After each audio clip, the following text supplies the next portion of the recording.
বিসমিল্লাহির রহমানির রহিম। আসসালামু আলাইকুম ওয়ারাহমাতুল্লাহ। আমাদের এক নজরে কুরআন সিরিজে আপনাকে স্বাগতম। কল্পনা করুন তো, আপনাকে এমন একটি অফার দেওয়া হলো যেখানে আপনি মাত্র 1 রাত কাজ করবেন, কিন্তু পারিশ্রমিক পাবেন একটানা ৮৩ বছর ৪ মাস কাজ করার সমান। কি অবিশ্বাস্য মনে হচ্ছে? একজন সাধারণ মানুষের পক্ষে কি ৮৩ বছর শুধু ইবাদত করেই কাটিয়ে দেওয়া সম্ভব? আমাদের তো গড় আয়ুই ৬০ থেকে ৭০ বছর। কিন্তু সুবহানাল্লাহ, মহান আল্লাহ তাআলা উম্মাতে মুহাম্মাদি অর্থাৎ আমাদের জন্য এমন একটি অবিশ্বাস্য অফারই দিয়েছেন পবিত্র কোরআনের একটি বিশেষ সূরায়।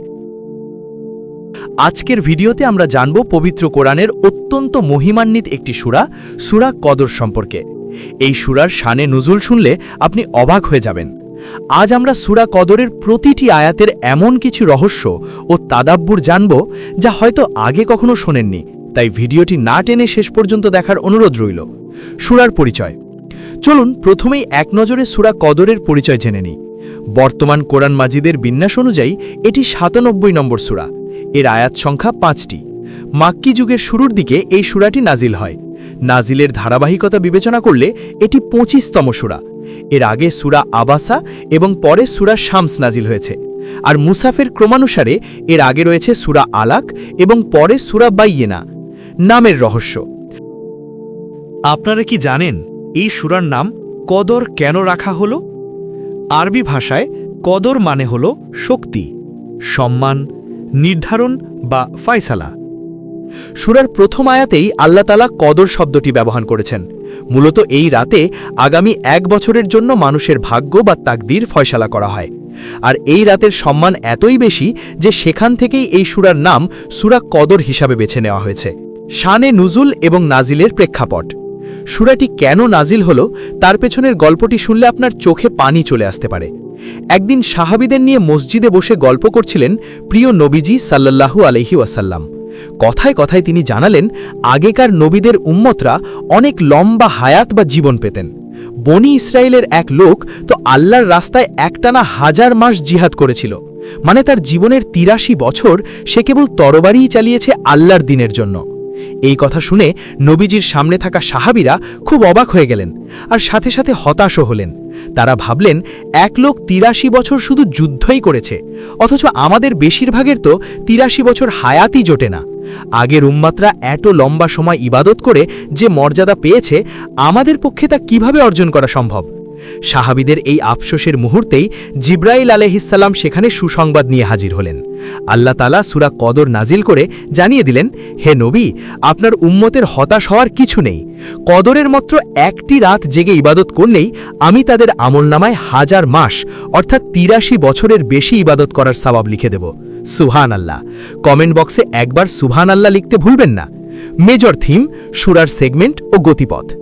এই সূরার মেজর থিম বা প্রধান আলোচ্য বিষয় ৩টি। ১. একটি মর্যাদাপূর্ণ রাতের বর্ণনা। ২. পৃথিবীর বুকে অসংখ্য ফেরেশতাদের আগমন। ৩. ভোর পর্যন্ত শান্তির সুবাতাস প্রবাহিত হওয়া। আমরা যদি সূরাটিকে সেগমেন্ট বা অংশে ভাগ করি তবে ৩টি বিষয় পাই। প্রথমত, এটি আলোকিত এক রাত যে রাতে পবিত্র কোরআন নাজিল হয়েছে। দ্বিতীয়ত, এটি ১০০০ মাসের চেয়ে উত্তম এক মহা সুযোগের রাত। তৃতীয়ত, এটি এমন এক প্রশান্তিময় রজনী যা সুবহে সাদিক বা ভোর হওয়ার আগ পর্যন্ত শান্তিময় ও নিরাপদ থাকে।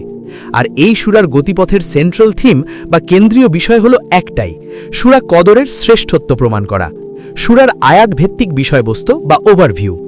আসুন এবার আমরা সূরার মূল বিষয়বস্তু বা আয়াতগুলোর অর্থ জেনে নিই। এই ৫টি আয়াতেই কদরের রাতের মহত্ব আলোচনা করা হয়েছে। বিসমিল্লাহির রহমানির রহিম। আয়াত ১। ইন্না আনজালনাহু ফি লাইলাতিল কদর। অর্থ, নিশ্চয়ই আমি একে নাজিল করেছি শবে কদরে বা মহিমান্বিত রাতে। আয়াত ২। ওয়ামা আদরাকা মা লাইলাতুল কদর। অর্থ, আর শবে কদর সম্বন্ধে আপনি কি জানেন? আয়াত ৩। লাইলাতুল কদরি খায়রুম মিন আলফি শাহর। অর্থ, শবে কদর হল ১০০০ মাস অপেক্ষা শ্রেষ্ঠ। আয়াত ৪। তানাজ্জালুল মালাইকাতু ওয়ার রূহু ফিহা বিইذনি রাব্বিহিম মিন কুল্লি আমর। অর্থ, এ রাতে ফেরেশতারা ও রূহ জিব্রাইল আলাইহিস সালাম তাদের রবের আদেশে প্রত্যেক কল্যাণময় কাজ নিয়ে অবতরণ করেন।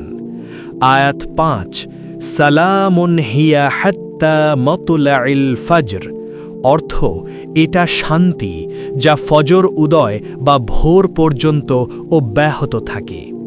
রিফ্লেকশনস ও তাদাব্বুর। এখন আমরা যে রিফ্লেকশন বা কেস স্টাডি নিয়ে কথা বলবো তা আপনার চিন্তার জগৎ পাল্টে দেবে।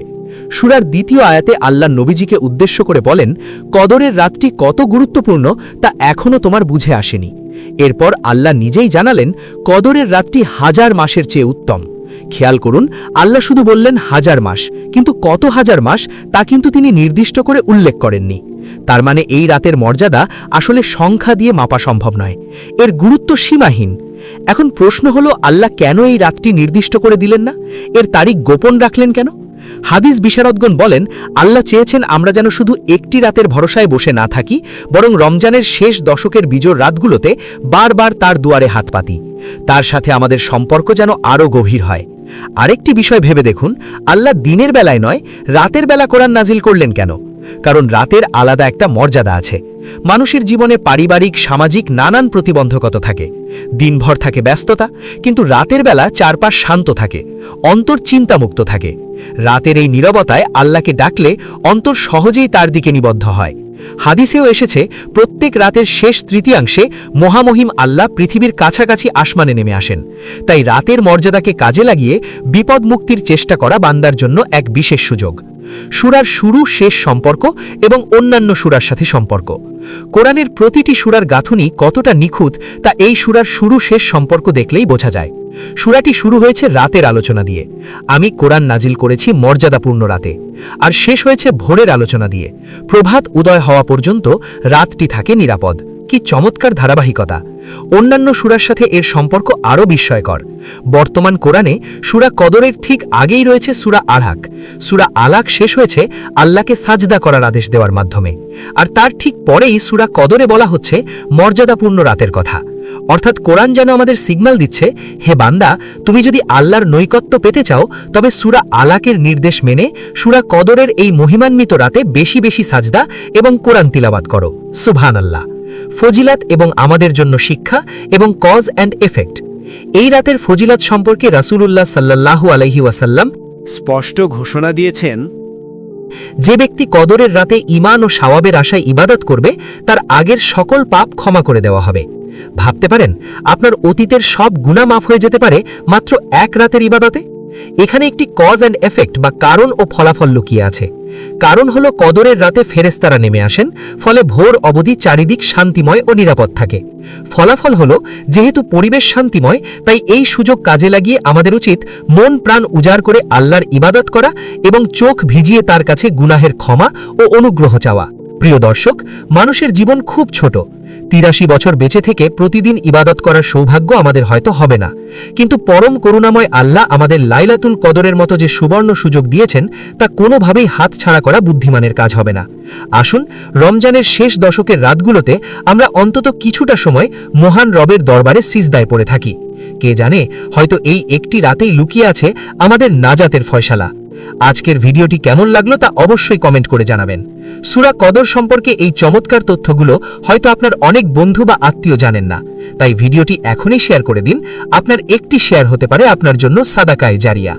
দিনই এমন আরও ভিডিও পেতে আমাদের চ্যানেলটি সাবস্ক্রাইব করে বেল আইকনে ক্লিক করে রাখুন। মহান আল্লাহ আমাদের সবাইকে লাইলাতুল কদরের বরকত নসিব করুন। আমিন। দেখা হবে পরবর্তী ভিডিওতে ইনশাআল্লাহ। আসসালামু আলাইকুম।